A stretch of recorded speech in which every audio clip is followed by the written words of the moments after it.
चंद्रयान-3 के लैंडर ने सफलतापूर्वक चांद के दक्षिणी ध्रुव में सॉफ्ट लैंडिंग कर ली। जी हाँ, आप अपनी स्क्रीन पे देख सकते हैं कि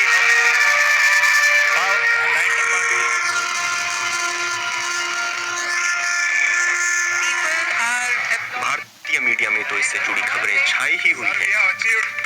soft landing on the moon, India is on the moon. लेकिन विदेशी मीडिया में भी भारत की इस उपलब्धि की चर्चा खूब हो रही है।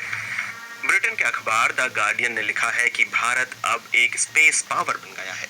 चांद पर पहुंचने के लिए अमेरिका ने जो रॉकेट सालों पहले इस्तेमाल किए थे, भारत ने उससे भी कम शक्तिशाली रॉकेट का इस्तेमाल किया। बल्कि सही स्पीड के लिए चंद्रयान ने पृथ्वी की कक्षा में चक्कर लगाए, जिसके बाद उसने चांद की तरफ छलांग लगा दी। लेखक डेविड वॉन रियली ने वॉशिंगटन पोस्ट में लिखा है कि खोज के लक्ष्य के साथ चांद के दक्षिणी ध्रुव पर गया चंद्रयान का लैंडर अमेरिका की उस कहानी की तरह है जो एक तरह की दौड़ की शुरुआत करता है। उनका कहना है कि भारत की ये कामयाबी भू राजनीति में एक महत्वपूर्ण क्षण का प्रतीक भी है।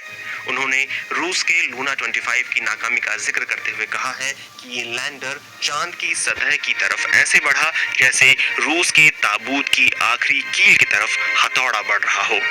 चंद्रयान-3 की सफलता को ब्रिटिश अखबार द इकोनॉमिस्ट ने भी जगह दी है। अखबार लिखता है कि भारत का लैंडर न केवल चांद पर उतरा, बल्कि उसने ये कारनामा स्टाइल के साथ किया। अखबार लिखता है कि इस महत्वपूर्ण घटना को भारत में ऐसी कामयाबी के तौर पर देखा जा रहा है जो कुछ ही महान देश कर सकते हैं, और ये विश्व मंच पर एक नेता के तौर पर उसकी छवि को मजबूत करता है। मेरी तरफ से आपको, आपकी पूरी टीम को बहुत बहुत बधाई, और सबको मेरी तरफ से अभिनंदन कह दीजिए, और हो सके उतना जल्दी मैं आप सबको रूबरू में भी बधाई दूंगा। देश में अगले साल चुनाव होने हैं और मोदी के राष्ट्रवादी संदेश में ये छवि फिट बैठती है। अखबार ने लिखा है, अंतर्राष्ट्रीय क्रिमिनल कोर्ट का वारंट होने के कारण रूसी राष्ट्रपति व्लादिमीर पुतिन ब्रिक्स सम्मेलन के लिए जोहानिसबर्ग नहीं गए, लेकिन अगर वो वहां होते तो आमने सामने मोदी को मुबारकबाद देना उनके लिए थोड़ा अटपटा होता। न्यूयॉर्क टाइम्स ने भारत की चंद्रयान-3 को स्पेस रिसर्च में एक नया चैप्टर बताया है। इसी लेख को जापान टाइम्स ने भी छापा है। लेख में लिखा गया है कि भारतीय नेता एक ऐसे बहुध्रुवीय वैश्विक ऑर्डर के पक्ष में बात कर रहे हैं जिसमें भारत की अहम भूमिका होगी। देश में लोकसभा चुनाव होने हैं और मोदी की पार्टी एक बार और सरकार बनाने की उम्मीद कर रही है। वैश्विक मंच पर अपनी स्थिति मजबूत करना उसके अभियान के प्रमुख संदेश में से एक है। आर्थिक, कूटनीतिक और तकनीकी क्षेत्र में विकास को मोदी अपनी छवि के साथ जोड़कर दिखाते रहे हैं।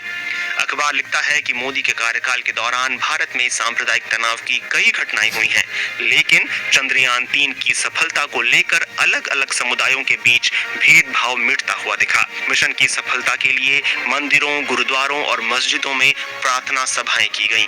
टाइम्स मैगजीन में जेफरी क्लूगर लिखते हैं, चांद के दक्षिणी ध्रुव पर उतरने के लिए भारत और रूस के बीच रेस लगी थी। रूस के लूना 25 ने सीधा रास्ता लिया और चंद्रयान से पहले चांद तक पहुंचा, लेकिन चांद की सतह पर उतरते वक्त वो क्रैश हो गया। वहीं CNN लिखता है कि चांद के लिए 60 और 70 के दशक के दौरान जो रेस शुरू हुई थी, उसके बाद अब एक दूसरी रेस शुरू हो गई है और इसमें भारत एक अहम शक्ति के रूप में उभर रहा है।